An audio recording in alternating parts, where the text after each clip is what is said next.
there's a lot that's going on, and I please am not trying to make a political statement. I'm really not trying to do that. As a pastor, I'm concerned about the heart of the issue. And the heart is in here. It's not what's going on around, but sometimes you have to use illustrations to gain people's attention. But my mind was intrigued because of the events that were taking place, and everybody's trying to explain and come up with a conclusion of what should happen and what should take place and what should be changed and what should be not. It's a confusing issue. But I was intrigued by this article. They were talking about a new book that a lady by the name of Nancy Cohen has written. And the book is entitled Forged in Crisis. And I was listening to it, and I was trying to write it down, well, then I went online last night and they had it, so I just copied it off real quick. Cohen is a Harvard Business School historian, and she wrote this book about 5 people who were historical leaders. And the leaders were Abraham Lincoln, Frederick Douglass, Ernest Shackleton, Dietrich Bonhoeffer, and there's one more, a lady. I'm sorry, I didn't mean to leave her out. For some reason, I don't see her name real quickly. It'll come. But anyway, she was sharing about how these leaders became great leaders.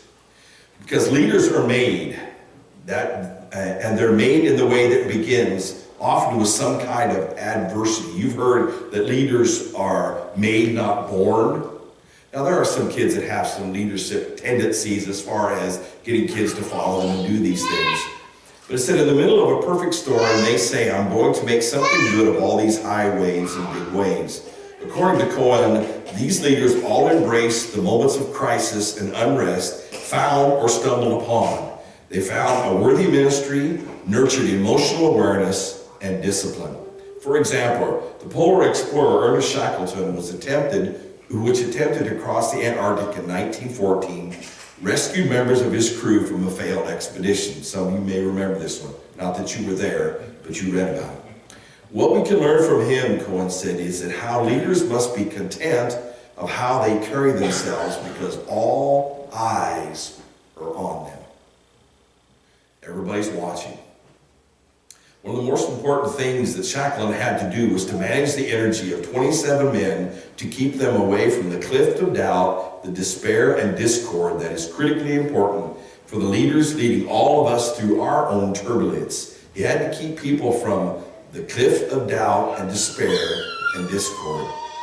The abolitionist leader Frederick Douglass escaped slavery at age 20 and went on to advise the U.S. presidents from Cohen, saying, we can all learn how to step into fear. Leaders need to take the first step and move into their anxiety and then discover that movement through the strength and power they have given and been given, especially by God. Their resilience and they have within, she explains. Ask how lessons from leaders of the past could apply today. She replied, it's best to wait. And this is the part that intrigued me the most. When emotional stakes are high and the big issues are at hand, best not to do anything because we don't make our best decisions in the heat of emotional intensity, she said. Practice and discipline. Now the reason that stuck out because the previous news article had been some people who were debating about what should be done in our world. And I'm not trying to, as I say, make a political statement on this, but the challenge was, here was a gentleman who was trying to be a good leader and say, don't make a rash decision until you have a chance to think about it. How many of you have ever done that? Thought about it part? Didn't think about it, made the emotional part. Daryl's not here, he may listen to this, but he wouldn't care if I shared this illustration. He went to a gun show the other day, and I went to a gun store the other day, and he found a gun he was really looking for. He wanted it, it was in his price range. And he bought it, which doesn't sound bad, but later on, when he went to work, he told his friends he bought this, and then he said this to his friend, why didn't you tell me not to do it?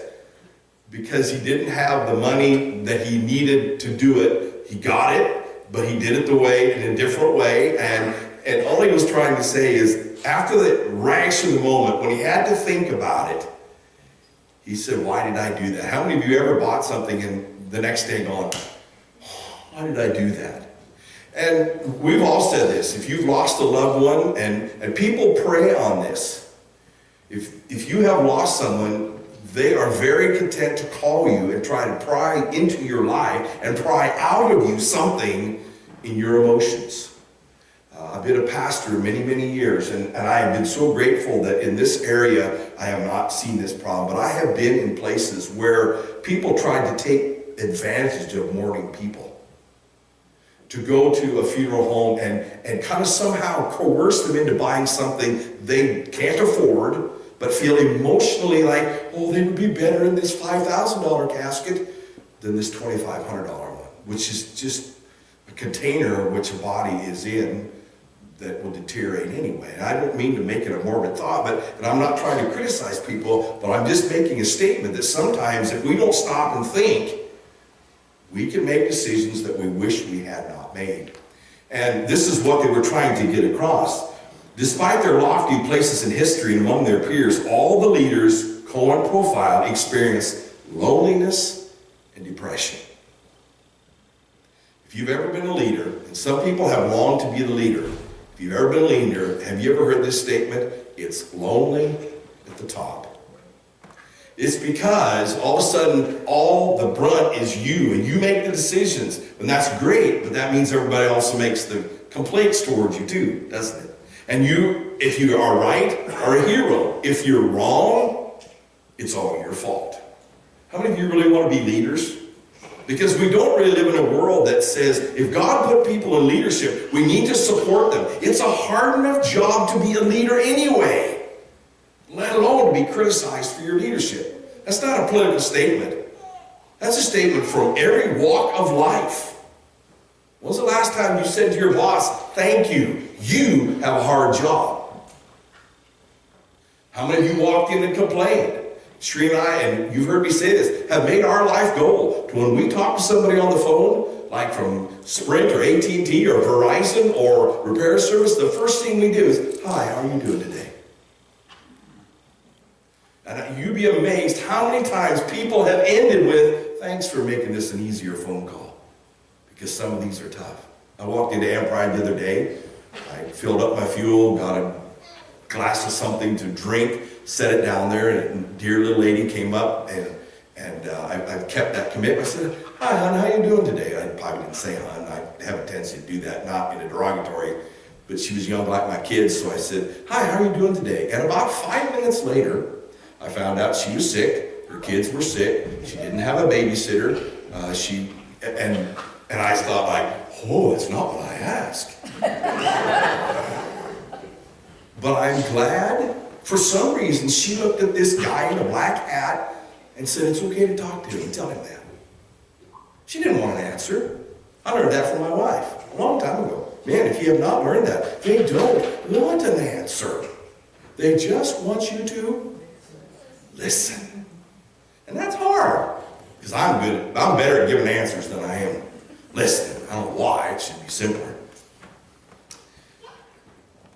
The last thing she said was that one of the most interesting things is each of these people struggle through dark nights of the soul, where they don't know what to do, they want to give up, and they're really confused, and yet by a hair's breadth, none of them does, and that makes all the difference. Now you may wonder why I use that illustration, and the reason I use that illustration is we've been going through the gifts that God has bestowed upon the body of Jesus Christ to equip the saints to do the work of the ministry. That may sound like a lofty statement, but what it is meant to say is that God, after you ask Jesus Christ in your heart, has a purpose and a plan for your life. And He needs you to do what He has equipped and called you to do. The challenge that we have been looking at this gift is that it is not something necessarily that you feel comfortable doing, but you are called to do it. And the reason I made that statement, and I prefaced it with this, because if you think it's your natural gift, what are you going to tend to do without God? Ask for His help. If you have a gift from God, you need to ask God how to use it. How many of you ever tried to read instructions before? I got something the other day and I unfolded it. It had 27 languages in it. And I have a hard enough time reading English. I understand that one. Because we are a very confusing language. But how many of you have said, man, this is too confusing. Let's just close it up, throw it away, and I'll figure it out myself. Thank you very much. There's several of us that nod our heads and smile, and I'm one of them. Why do I need somebody that's never done this before, that only has a degree in writing and couldn't get another job to tell me how to do something I can do myself? I mean, that's my human nature. But every once in a while I get stumped. And I have noted that as a Christian, that sometimes I get confused doing what I think God has called, partly because I'm no longer asking Him for His direction. So we've been looking at them, and we're going to look at them a bit in conclusion, but I'm going to dive into the number 6 today, and this is the gift of leadership. This is the one called organization. Some of these words better describe what they're doing than actually what they are. A person who has the gift of organization is able to accomplish tasks and solve them through analysis and delegation. They're not necessarily people that do it. Now, the next statement is going to be difficult for some. An organizer often discerns the talents and the abilities of others and knows how those individuals can best serve within a ministry or a particular project. You're a leader to help people do what is expedient. One of the challenges, and we'll look at it just a little bit, is the struggle with this gift is, it's kind of like the one we just looked at, the gift of giving. It's something that people think they want. Everybody wants the gift of giving. Why? Because that means I made money. So I have the gift of giving if I've made a lot of money. I can just lovingly share with you and ask you this question. How many of you that have made more money give more? How many of you said I have more to give, so it's harder to give?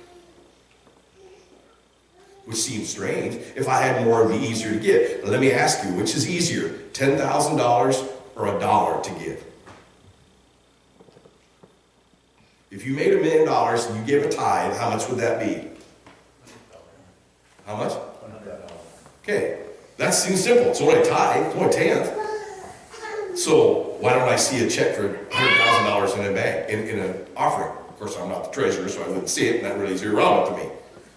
But if you made $10, how many would you have a hard time putting $1 in the offering plate? See, making more does not make it easier. The gift of giving says, I give because there is a need. The gift of leadership says, I give not so that I have people follow me, it's so that we can do what needs to be done. Can I pick on you for just a second, Casey? This way to detract you from what's going on. Yesterday morning, we were standing upstairs, and it was kind of wet, and it was kind of slick, and it was kind of cool, and our job was to take down this chimney. If you've never seen it, it was out of sight, it was out of mind. If you ever saw it, you probably wouldn't really want to walk close to it because there was no hardly mortar in it anymore. And so we were sitting around during this committee meeting yesterday trying to decide what to do. We didn't have Jordan there to tell us what to do. We missed him, but it was just Will and Casey and I. And so we're sitting there and we're trying to decide, should we go up there? It was a little bit slick, it was a little bit, and we were trying to analyze. And so the possibilities were quit, wait till next week, okay? Wait till later on, get it to dry, avoid the issue, and maybe it would fall down and go away. Or Casey crawled up the ladder. And he went up there and he got onto the chimney, and since he didn't fall down, Will said, well, I guess if Casey can do it, I can do it. So I watched Casey go up, I watched Will go up, and I stood there and watched. The best thing that ever happened. What a great leader I am, huh? No, it's always been me up there doing that. And I say that is because I appreciate it. Casey we didn't really know what to do, and we never even said, let's try it. It's just like, let's just go up and see. And the job got done.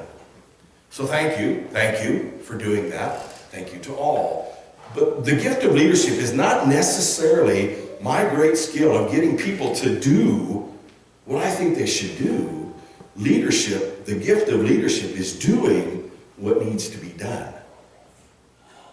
You know, it's a challenging thing. It's a life principle. A person with a gift of organization needs to understand the principle of suffering, trusting God to use the tests and the trials of life to develop his or her character and strengthen their faith and help an organizer to respond to unexpected events with patience, wisdom, and increase his sensitivity to the needs of others. The reason I shared that is because as I started with this article, the 5 individuals that were brought out in this book, they all came to the conclusion there had to be crisis before. And how many of you learned that you like someone who has gone through crisis to help you with experience? Now think through that statement with me. If you have a person that has never fixed a car before in their life, but has read it in a book, versus someone who has worked on it for 20 years and has done it night and day, which one would you really rather have work on your car? Well, the guy who's never done it before. Why? It's cheaper. He's cheaper. Yeah, but now, the hard part, no offense to anybody, but they're not. And by the way, anymore, you don't always get paid more for experience. So there's this toy back and forth. You understand that statement that I'm sharing? Is you have to go through adversity. Many times you have to go through suffering. How many of you have ever listened to days later after a tragedy in our country? Listen days later to people who are actually there, who have gone through tornadoes or hurricanes or shootings or have you ever listened to what they say? It's amazing. It's not what's represented to us. You know, what's represented, oh, how tragic, how powerful the storm was, how. And then when you talk to the people who actually went through it, they say what? Well, yeah, what's important here? I got my family, I got my life, I got things that are important. Not stuff I thought was so important. But in order to be a great leader, especially for the kingdom of God, you need to understand the principle that God allows you to go through things that will one day, this is a Bible verse, but I'm transliterating into Canfield's prayer version because I can't remember it exactly from my memory. But God allows you to go through things so that you can help others who are going through the same things. I want to share a very interesting leader. This is probably one of my favorite leaders. Turn with me back to an Old Testament passage of Scripture. It's found in Judges chapter 6. The man is by a man by the name of Gideon. He's a gentleman who is not necessarily a gifted leader, but he is a man who God has called. I'll start out, and again, in order to be a great leader, you have to go through crisis. In order to lead efficiently, you have to have people that want to follow. So here we have a story. The Israelites did evil in the Lord's sight. It's so sad. I wish I could explain this to people, but we don't really have time. Because of their evil, the Lord handed them over to the Midians for 7 years. The Midianites were so cruel that the Israelites made hiding places for themselves in the mountains and caves and strongholds. Things were bad, that's all I got to say. They were tough. And we go, well, it wasn't so bad because I wasn't there. But if you were there, things were bad.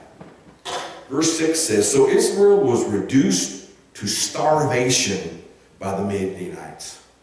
And then probably the most intriguing verse to ponder this morning says, then the Israelites cried out to the Lord for help.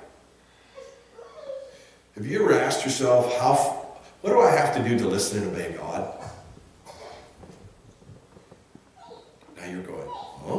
Or, well, all I have to do is hear it. Okay? When's the last time you heard something and did it? I was talking to an individual the other day, and I won't bring out their name, but they do professional work, and they give a lot of advice to people. And this says, I get so tired of telling people and telling people and telling people and telling people to do something. And they never do it. Why not? Why don't we do it? Well, it's not life-threatening. Might be. They said one of the reasons that keeps me going is every once in a while somebody actually surprises you and does what you say. But things were so bad, as it were, they finally said, God, help. Well, what did he do? We find that God comes to a man, an angel of the Lord came, verse 11, and he came unto a great tree of Orpha, which means nothing belonged to them, which belonged to Joash in the clan of Abizur. Gideon, son of Joash, was threshing wheat on the bottom of the winepress to hide the grain for the Midianites. And the angel of the Lord appeared to him and said, Mighty hero, the Lord is with you. You should be laughing right now. That's the funniest verse in Scripture that we've read so far today. And you're going, what's funny about that? Okay, he was doing what? Threshing out grain. In a wine press. Where do you thresh grain? In a combine. Oh, come on, God. No, where did they thresh grain? On the top of a hill where the wind is blowing. So threshing means you take the shocks they had and beat them on the ground. The wind would do what a wind will do, blow some of the chaff away. It was put in, where were they? In a wine press. What was a wine press? We're not getting an argument about drinking here. A wine press was a big vat where they put grapes in the middle of it, and what they do? Stomped it out. And the more they stomped, the lower they got. Okay? Why was he in a wine press? He was hiding. The last part of the verse says, you're the mighty hero, the Lord is with you. There was nothing mighty or heroic about this man at all. He was scared. He was flat scared. Partly because he was hungry, partly because he was afraid that he wouldn't be able to provide maybe for his family. Maybe he was afraid the Midianites would come. Maybe. But all you have to do is have some kind of fear in your mind, and it makes you do things that you think you would never do. So here he is, called by God. People have cried out. God's people have cried out to God. God comes to a man by the name of Gideon who is hiding out and says, you're the next leader. And he goes, yay! I get to be used by God. Bring it on. And you laugh at me and think, what a silly man that I am. But isn't that what we would call a leader in our country today? See, Charlie laughs at me. I don't mind. I'm used to it. But we think of Rambo, don't we? We think someone stand up and, I can take it. No. He calls the most timid individual, it seems, to do the greatest lesson of God. Verse 15. Verse 14. Then the Lord turned upon him and said, go with the strength you have and rescue Israel from the Midianites, for I am sending you. Two interesting statements that were made. The Lord turned to Gideon and said, go with your strength. What does that mean?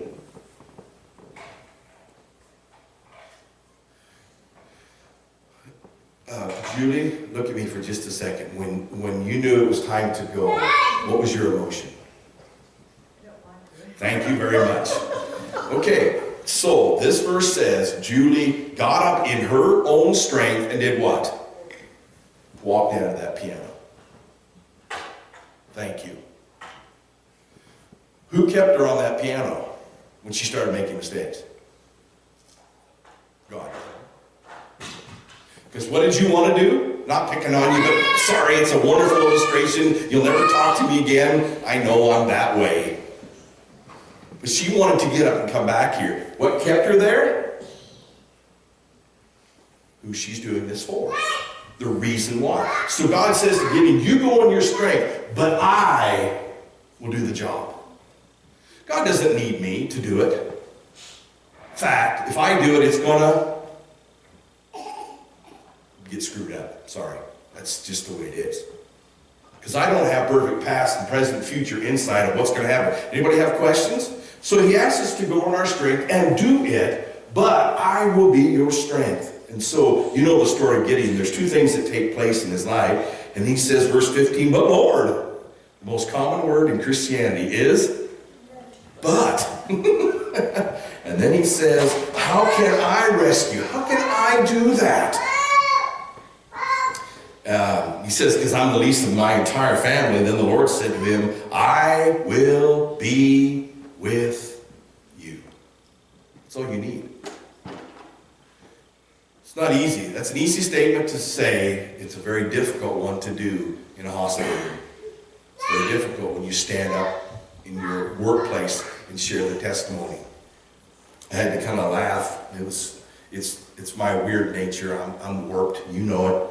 I was sitting there at Frontier Motors, and there was also just previously a news release that had come out, and there was a alcohol-related instance. I'm not picking on the alcohol. I'm just sharing an illustration of a frat house back east. And about a year ago, one of their members was killed because of hazing, something in their program. You might remember that. And so they banned it on the university and the frat houses. Don't do this. This is dangerous. Well, just here a few days ago, somebody else was caught doing something and some tragic results, and that's not the story of my illustration. But I was sitting there, and there was an older gentleman sitting over there, and of course they were talking about all these types of things, and my wife's crack, I looked at him and said, you know, I'll bet they don't ban alcohol because it was destroying people. You know, our world says, get rid of everything. Where do you stop? You ever ask yourself, what should we get rid of? Where should we stop that? Until we get a hold of here, then we'll get a hold of here, and then we'll get this rest of the stuff figured out. Well, Gideon doesn't think he can do it. If you want to take time to read the next of the story, he has two, well, God, if you're really who you say you are, prove it to me. And one of them, he cooks a lamb, and he cooks a meal, and he comes down and he places it. In the first instance is from with an angel of the Lord, his messenger, and he puts it down on the ground, and he says, go ahead, put it there, and he lights a match under it. The Lord does, and poof, it's gone instantly. And Gideon goes, wow, that is God. Wow, this is great. And how many of you have ever been emotionally charged after some kind of event to go try something? Okay.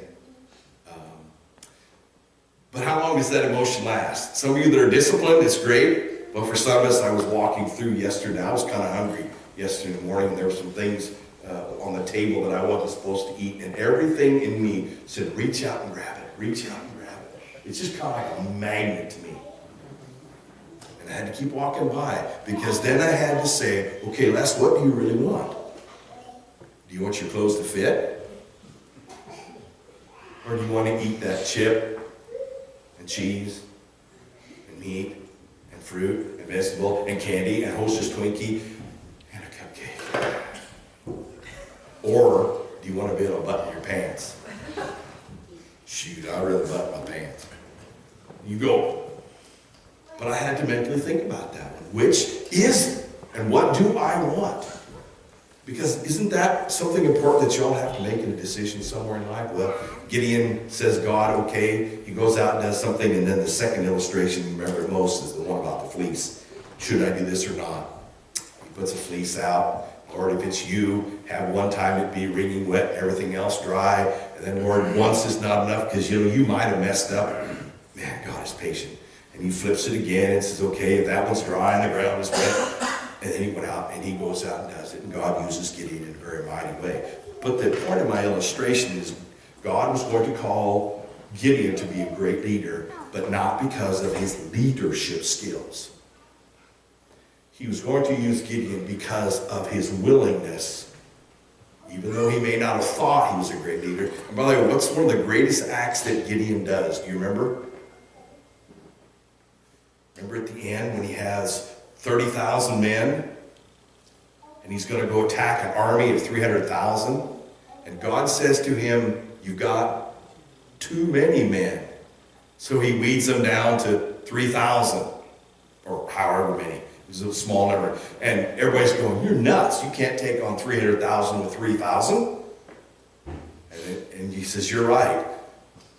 God wants me to weed out some more. So they go down and they go to the river and they dip out a few more and they leave with 300.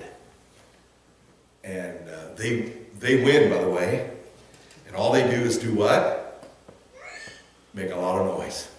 That's all they do. Blow a trumpet, crack a light, lights flash, sounds come. God does the confusing. All he did was ask them to obey. And you go, but that was then, this is now. And I was sitting there yesterday going, yeah, I know, that was then, this is now. I realize that. But he's the same God. And the truth is written here in the Word. So if God gave you a miracle, would you believe it? You might, but for how long?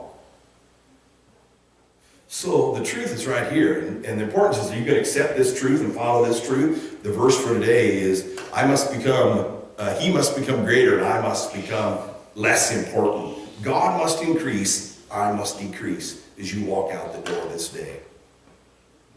And as God has given us these leadership abilities, and as I close, I share real quickly some of the hard parts about the gift of organization or leadership, and these are pro and cons for some of you who haven't been here with us.